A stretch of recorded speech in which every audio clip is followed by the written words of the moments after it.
Meaning of Holden Caulfield. Holden Caulfield.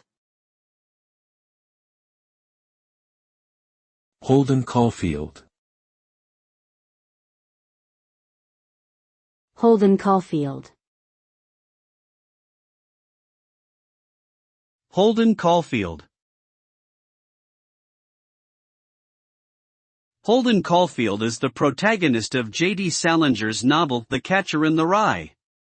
He is a teenage boy who has been expelled from his prep school and is wandering around New York City, struggling with mental health issues and feelings of isolation and disillusionment. The name Holden Caulfield has become synonymous with teenage angst and rebellion, as well as a symbol of the search for meaning and identity in a confusing and often alienating world. Overall, Holden Caulfield represents the difficulties and complexities of adolescence and the human experience.